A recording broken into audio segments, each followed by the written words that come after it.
देश की राजधानी दिल्ली में जहां पर ईडी बैठी हुई है, सीबीआई बैठी हुई है, इनकम टैक्स डिपार्टमेंट बैठा हुआ है, देश के प्रधानमंत्री बैठे हुए हैं, गृह मंत्री बैठे हुए हैं और सबसे बड़ी चीज चुनाव आयोग बैठा हुआ है।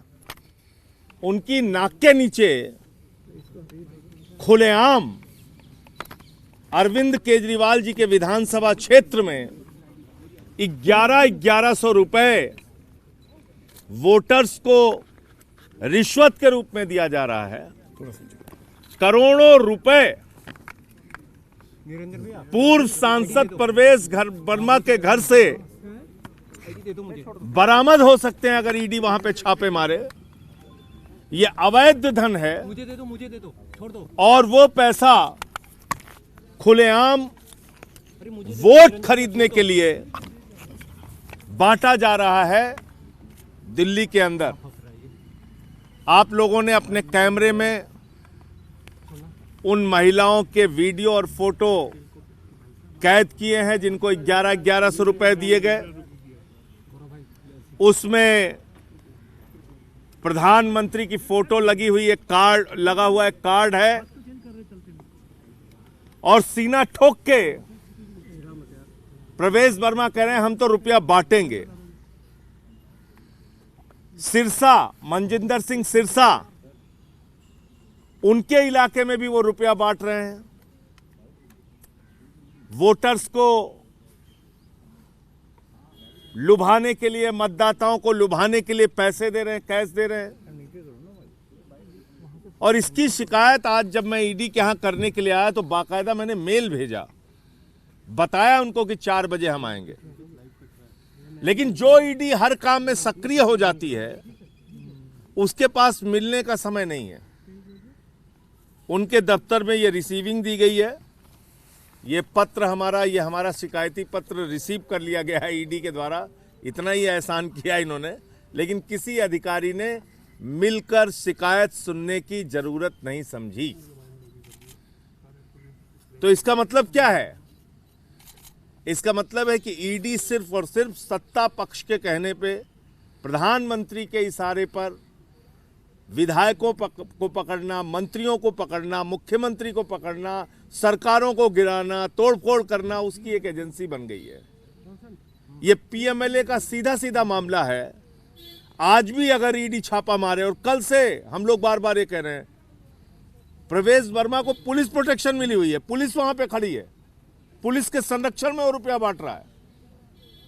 करोड़ों रुपए उसके घर के ऊपर अंदर मौजूद है, लेकिन कोई ईडी का छापा नहीं हो रहा है, कोई सीबीआई का छापा नहीं हो रहा है, कोई इनकम टैक्स डिपार्टमेंट का छापा नहीं हो रहा है। तो इसलिए आगे सीबीआई से और इनकम टैक्स डिपार्टमेंट से भी मिलकर इसकी शिकायत करेंगे, चुनाव आयोग से भी मिलकर इसकी शिकायत करेंगे। इस मामले में जहां जहां बीजेपी के लोग ये काम कर रहे हैं या करते हुए पाए जाएंगे, उनकी शिकायत करेंगे, उनके खिलाफ लड़ाई लड़ने का काम करेंगे।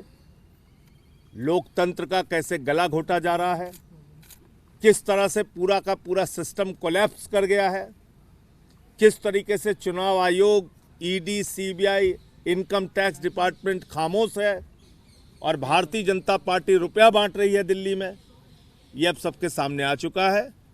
दिल्ली की जनता को केजरीवाल पे भरोसा है, उनकी योजना पे भरोसा है। जैसे उन्होंने बिजली फ्री, पानी फ्री, शिक्षा फ्री, इलाज फ्री, बुजुर्गों की तीर्थ यात्रा फ्री, माताओं बहनों के लिए बस की फ्री यात्रा दी, ऐसे ही महिला सम्मान राशि 2100 रुपये मुख्यमंत्री बनने के बाद हर महिला के खाते में पहुंचाएंगे। संजीवनी योजना के तहत बुजुर्गों का फ्री इलाज कराया जाएगा। ये जो हमारा संकल्प है उसको हम लोग पूरा करेंगे। भारतीय जनता पार्टी ये नोट बांट के वोट खरीदने की जो योजना चला रही है, ये जनता के सामने एक्सपोज हो चुकी है और जनता इनको जवाब देगी। सर, आपकी प्ली क्या थी? क्या छापेमारी की प्ली है, जांच की प्ली है? क्योंकि वो तो कह रहे हैं कि एनजीओ का पैसा है। अरे भाई, एनजीओ का पैसा पॉलिटिकल कामों में कैसे इस्तेमाल हो सकता है? एनजीओ का पैसा आप प्रधानमंत्री की, मोदी की फोटो लगा के आप बांट रहे हैं। एनजीओ का पैसा आप 10 साल तक सांसद रहे, आज तक तो कभी नहीं बांटा आपने। ये कैसे चुनाव के वक्त में ही बांट रहे हैं आप? ये तो सीधे सीधे एक अवैध धन उनके पास जो करोड़ों रुपए पड़ा है उससे पैसा बांटा जा रहा है। ये सीधे सीधे मनी लॉन्ड्रिंग का मामला है। बाकी इसके जो और कानूनी पक्ष हैं उस पर आगे हम लोग विचार कर रहे हैं। कल देशद्रोही आपने अरविंद केजरीवाल को कहा था, उस पर उनका ये जवाब है कि देशद्रोही एक जाट के बेटे को कहा है, जाट समुदाय जवाब देगा। हालांकि ये वही प्रवेश वर्मा है, पिछले चुनाव में केजरीवाल को आतंकवादी तक कहा था इन्होंने। देखिए, ये लोग तो गाली गलौज की राजनीति में ही यकीन रखते हैं। उसका जवाब दिल्ली की जनता अपने वोट की ताकत से देगी।